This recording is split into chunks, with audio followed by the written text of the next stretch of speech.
আসসালামু আলাইকুম। আমি আজকে তোমাদের যৌগের স্থূল সংকেত আর আণবিক সংকেত তোমরা কিভাবে নির্ণয় করবা সেটা শেখানোর চেষ্টা করব। তাইলে আমি কিন্তু এই স্টেপগুলো বাংলায় লিখি নাই, আমি একটা দুইটা অঙ্কের মাধ্যমে তোমাদের স্টেপগুলো দেখানোর চেষ্টা করব, কারণ অঙ্কের মাধ্যমে যদি করি তাহলে জিনিসগুলো আমাদের কাছে অনেক বেশি ক্লিয়ার হয়।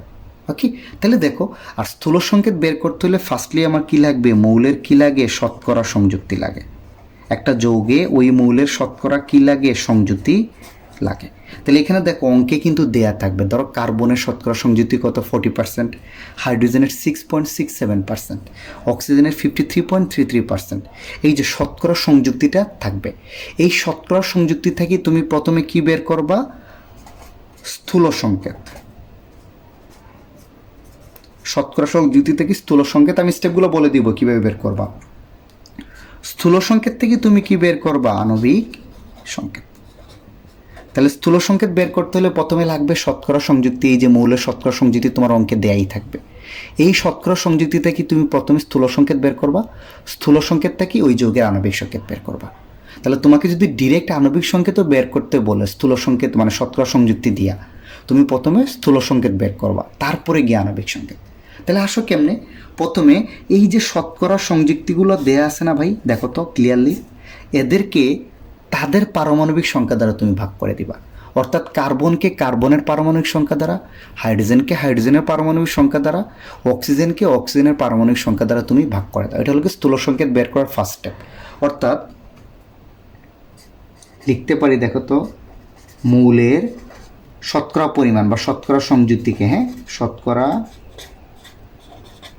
পরিমাণকে নিজ নিজ কি পারমাণবিক ভর দ্বারা ভাগ করে পাই। এই যে শতকরা সংযুক্তিগুলো আছে না, তাদেরকে তাদের নিজ নিজ পারমাণবিক ভর দ্বারা আমি ভাগ করতেছি। দেখো তো, তাহলে কার্বনের ক্ষেত্রে কি হবে, কার্বনের পরিমাণ দেয়া আছে 40, তাহলে কার্বনের পারমাণবিক ভর কত, 12। কার্বনের শতকরা পরিমাণকে তার পারমাণবিক ভর দ্বারা ভাগ করে দিচ্ছি, তাহলে হিসাব করে দেখবা এটার মান পাবা 3.33। আবার আসো হাইড্রোজেন, হাইড্রোজেনের পরিমাণটা কত দেওয়া আছে, 6.67। হাইড্রোজেনের পারমাণবিক ভর কিন্তু 1, তাহলে যা আছে তাই থাকবে।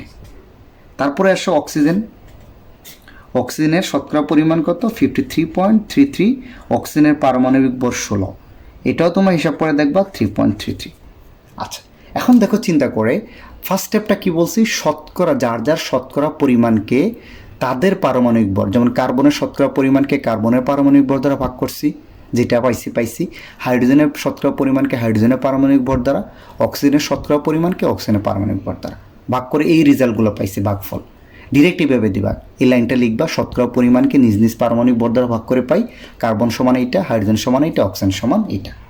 তারপরে এই যে ভাগফলগুলো পাইছো না, দেখো তো, এই তিনটা ভাগফল না, এদের মধ্যে সবচেয়ে ছোট ভাগফল কোনটা, 3.33। কিন্তু একই মানের দুইটা থাক, অসুবিধা নাই, এই তিনটার মধ্যে সবচেয়ে ছোট 3.33 না।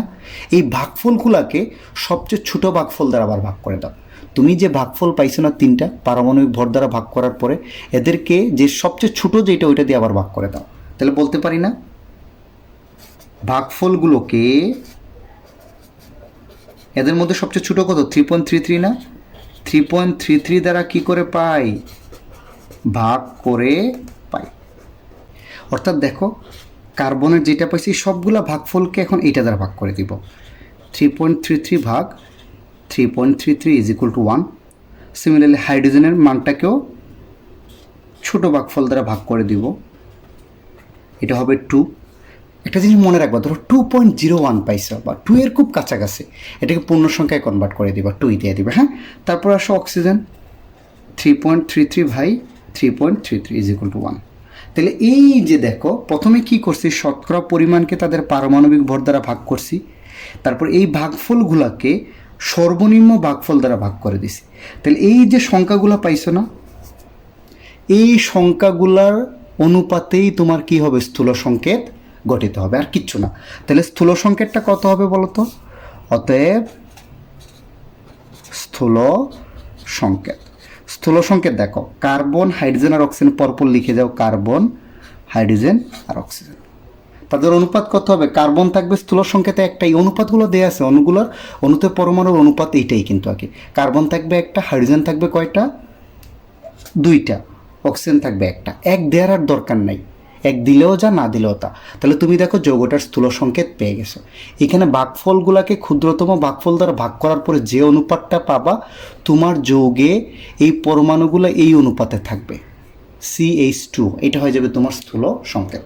তাহলে এখন আমি যাব স্থূল সংকেত আমি পেয়ে গেছি, কিন্তু আমাকে যদি স্থূল সংকেত বলতো তাহলে একটু হলো আমার আনসার। এখন আমি আণবিক সংকেতে যাব। তাহলে স্থূল সংকেত থেকে আণবিক সংকেতে যাওয়া সোজা, বলবা অতএব আণবিক সংকেত। সবসময় মনে রাখবা যে স্থূল সংকেতটা পাবা সেইটাকে যদি তুমি n দ্বারা গুণ করে দাও তাহলে পেয়ে যাবে আণবিক সংকেত। অর্থাৎ স্থূল সংকেতের n গুণ হবে আণবিক সংকেত। এই nটা কিন্তু নিচে লিখবা, সংকেতের নিচে, মানে বুঝছো তো, এই যে n নিচে, এই যে n নিচে।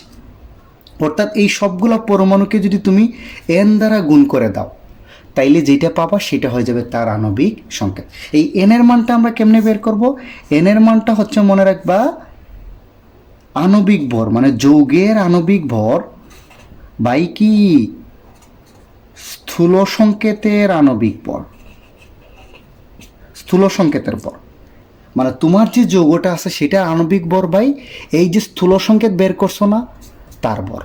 তাহলে সবসময় মনে রাখবা আণবিক ভরটা দেয়া থাকবে। যৌগের আণবিক ভর তুমি তো বের করতে পারবা না, এটা সবসময় কি থাকবে? দেয়া থাকবে। দেখো তো যৌগের আণবিক ভর আমার এখানে দেয়া আছে কিন্তু 180। তাহলে যৌগের আণবিক ভর 180, আর তোমার স্থূল সংকেত কত? CH2O না? ভালো করে খেয়াল করো, তোমার স্থূল সংকেত এটা পাইছি না? তাহলে এইটার ভর, তো এইটার ভর আমরা বের করে ফেলি। দেখো তো কার্বনের কত? 12 প্লাস হাইড্রোজেনের 1 আছে কিন্তু দুইটা, মানে এই স্থূল সংকেতের ভরটা বের করতেছে। কার্বন 12 প্লাস হাইড্রোজেনের 1 × 2 প্লাস অক্সিজেন 16। ওকে, তাহলে হবে 180, এই তিনটা যোগ করলে পাবা 30 সমান সমান আসবে 6। তাহলে দেখো তো n এর মান আমি কত পাইছি? 6। এই 6 যদি এখানে বসায় দাও স্থূল সংকেতের এই নিচে, তাহলে তুমি তার আণবিক সংকেত পেয়ে যাবো। তাহলে অতএব আণবিক সংকেত কত হবে ভাই বলো তো? এই যে স্থূল সংকেতের এই n এর জায়গায় n এর মান 6 পাইছি সেটা বসায় দাও। তার মানে কি এই 6 দ্বারা প্রত্যেকটা সংখ্যাকে গুণ করে দাও। এখানে কার্বনে কিছু নাই মানে কিন্তু 1 আছে, 1 আছে। তাহলে কার্বন হবে কয়টা? 6টা। হাইড্রোজেন 2টা থাকায় 6 দুগুণা কত হবে? 12টা। অক্সিজেন হবে 6টা। এইটা হয়ে যাবে তোমার আণবিক সংকেত। ডান। এই 6 দ্বারা প্রত্যেকটা পরমাণুর সংখ্যাকে গুণ করে দাও। কার্বন একটা আছে 6টা হবে, 2টা আছে 12টা, একটা আছে 6টা। তাহলে কি সিস্টেম আমারও বলি, প্রথমে স্থূল সংকেত বের করবা শতকরা সংযুক্তি থেকে, স্থূল সংকেত থেকে আণবিক সংকেতে যাবা। স্থূল সংকেত শতকরা সংযুক্তি থেকে আমরা কিভাবে বের করব? যে শতকরা সংযুক্তি দেয়া আছে বা শতকরা পরিমাণ, এদেরকে যার যার পারমাণবিক ভর দ্বারা ভাগ করব। যে রেজাল্টটা পাবো সেটার ক্ষুদ্রতম রেজাল্ট দ্বারা আবার এই রেজাল্টগুলোকে ভাগ করব। তাহলে যে অনুপাতটা পাবো এটাই হবে তোমার স্থূল সংকেতের অনুপাত। তুমি বলবা যে CHO বা CH2O শেষ, এটা হয়ে যাবে তার স্থূল সংকেত। তাহলে আণবিক সংকেত হবে এটার n গুণ। আর এই n এর মানটা আমরা কেমনে বের করব? যৌগের আণবিক ভরকে স্থূল সংকেতের আণবিক ভর দ্বারা ভাগ করে দিব। তারপরে তো n এর মান 6 বসায় দিলেই তুমি কি পাবা? যৌগের আণবিক সংকেতটা পেয়ে যাবা।